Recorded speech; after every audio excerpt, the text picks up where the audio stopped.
Hey everyone, it's Will, Gamer Dad, with another video for you. So in today's video, we're going to go over Nagi as a 5-star if with her true manifest, and of course I'll do a little bit of gameplay and let you know what I think about her. But the most important question of all is she hot or not? Oh yeah, she's hot. I'm into mukbang, and she looks like she can eat a ton.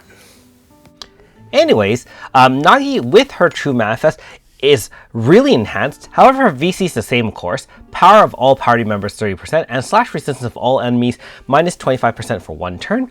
I wouldn't think you would use her VC very often. Note that I do have a 255 whale Nagi, and she does obviously do a lot more damage, so keep that in mind. Also, remember that she has a true manifest, and her manifest does give her power and speed 30 if you equip it. Now, in terms of her moves here, Stun Edge is still there.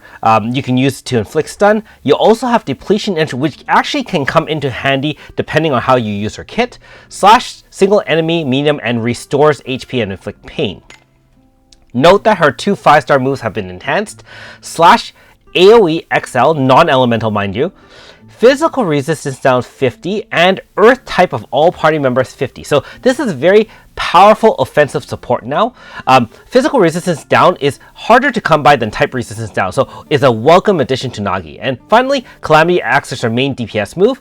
Slash single enemy 2 times XL, int 20, and earth resistance down 30 stackable. So int can go up to 40.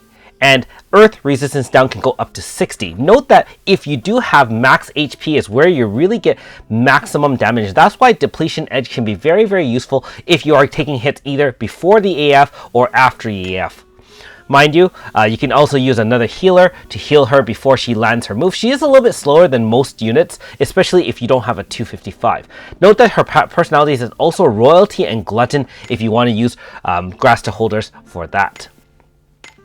And here's my Grasta setup. Note that again, I don't have her normal VC Grasta, and so I'm using the AS Nagi version, which still gives her the stat bonus. So keep that in mind. That's definitely worthwhile. And also remember that for every unit that has an ES and AS, if you maximize them to level 80, you do get a stat bonus, which I do have all 3 forms of Nagi. So let's take her out for a spin. If you haven't already, make sure you like and subscribe to my channel. I really appreciate it. I also do have a Patreon account for those who want to support me this way. So obviously, if you're using AoE's, Intertwine is pretty much the only one you do have.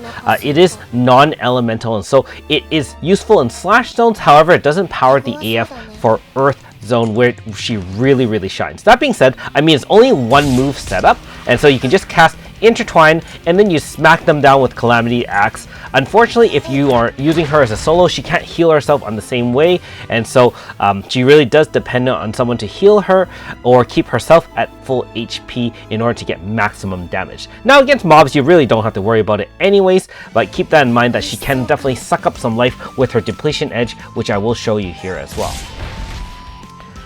And then finally, Stun Edge can stun enemies randomly. Probably not very useful at this point in time.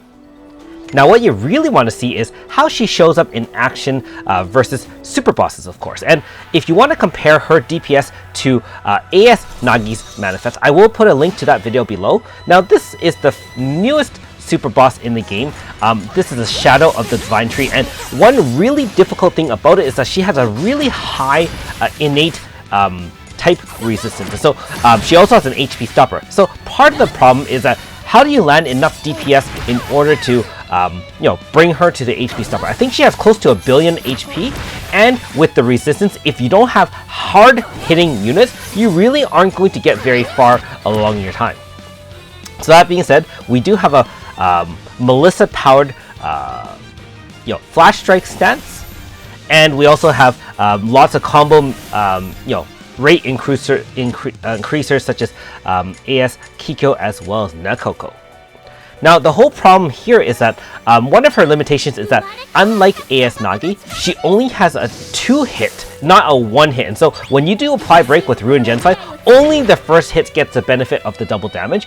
When you use newer units such as Slash Break or Weapon Break, AE, for example, using Alter His Mana, for example, she'll be able to capitalize on that. But if you only have this regular break, only her first hit will count towards that double damage. In this case, the enemy only had about 300 million left, and so Nagi was able to punch right through that. Now again, make note, if you don't have a 255 Nagi, I believe based off a 16 Nagi versus a 255, you're expecting almost double the damage with a 255, and that's because you have 2 badges, 4 Grassa slots, and remember that I can even use some of those Total Theater World badges in order to get maximum 50 power at the cost of 50% MP, which doesn't matter if you're doing a 1-turn AF anyways. Now in our second example, we did take this boss, which is also a shadow optional boss, with AS Nagi. Now, one limitation of AS Nagi is that you only get a one-shot kill. If you do have any familiarity with AS Nagi, you'll know that you can set up with the Depletion Edge, which can stack Pain and also Earth resistance down. And then you can just one-shot kill with Strangle, which actually just stores up. If you're wondering about the damage modifiers, Strangle should be 3,500. And because it's a single hit, it can be braked for a mod of a insane amount.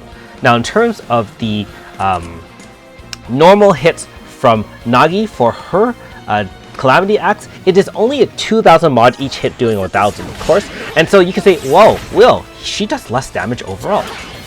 You say that, but it really depends on how many rounds of AF you get. Because if you think about it, if you only have to set up with a Calamity Axe, with the first hit first, which is the physical resistance down, and then intertwine, and then a Calamity over and over again, you only have one low hit move followed by 2,000, 2,000, 2,000, 2,000. And so depending on how many rounds you get, especially in a shorter AF, you might actually squeeze out more damage from a regular Nagi. Also note that you can continue using it without having it consumed, because unlike other AS units, I believe the Strangle does get consumed even in AF, and you cannot maintain that 3,500 multiplier throughout the battle, whereas for Nagi, you can just spam it and you really don't have to worry too much about it.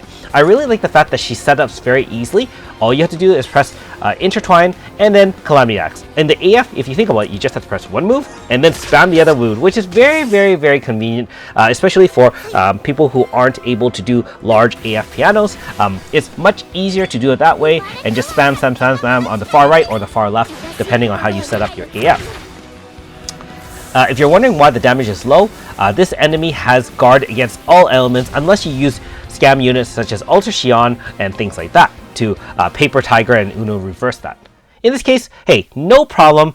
All you had to do is deal a bunch of damage and win the game there. Now, if you're wondering why, for newer players, wondering why Myunfa and other units are here, Myunfa, when she VCs in, not only sets Earth Zone, she does increase everyone's crit damage by 50%. And so, eventually when you get to the end game, increasing crit damage is one surefire way of doing tons and tons more damage, rather than just things like power and int and speed and things like that, because those can be capped in terms of how much benefit you get. However, crit damage keeps on going up and up and up. And so in our first example, I'll show you what I mean by that, and also one of the great advantages of normal style Nagi over AS Nagi. Now keep in mind that Nakoko normal style does, with her 5-star move that gives 4 hits, increases damage, crit damage by 50% as well. So that really does help your main DPS. In this case, if you think about it, our main DPS really is just Nagi. Now, one thing is, she does have an int down 20, which is stackable. Even a modest int down 20 plus a Cat Deity Guardian makes the difference of not dying first turn to the land avatar's 2-hit magical attack. And if you've watched or done this fight before, you'll know that many strategies rely on something called Banish, which is from the Banish Grasta. And the reason why you need Banish is because the Crab Bonds has a really high physical resistance, almost 100% essentially. And so normally you would have to get rid of that physical resistance with a Banish. However, note that by applying Intertwine just once and then hitting it with Calamity Axe, even though no one else did damage, she was able to one-shot that, which is very different from other strategies. So, as her advantage, giving everyone not only earth type damage up, she can give physical resistance down. That is massive for physical based earth type teams. And note that it's not slash resist down. She has a modest move that does that, but the physical resist down is nice. Any physical hits will be beneficial to the rest of your team. Not to mention, don't forget she can boost earth type attacks to everyone. And of course, one hit, 100 million, blah, blah, blah, blah, blah, instant win. Now, I realize that it's not damage cap, but it's more than enough, 1 billion damage to clear some of the super bosses in the game if they're vulnerable or weak to earth. So remember that if you are using Nagi normal style, keep her at full HP in order to maximize her DPS, and then you can increase her damage in other ways, either from type damage up, type resistance down, and crit damage up. If you can speed her up with some, boosts, that would be nice as well, depending on their strategy and how things work. And of course, Ultra Tufa is very, very nice with her locked in another sense, which gives overthrow, which increases your damage against enemies whose levels are higher than yours, such as most super bosses.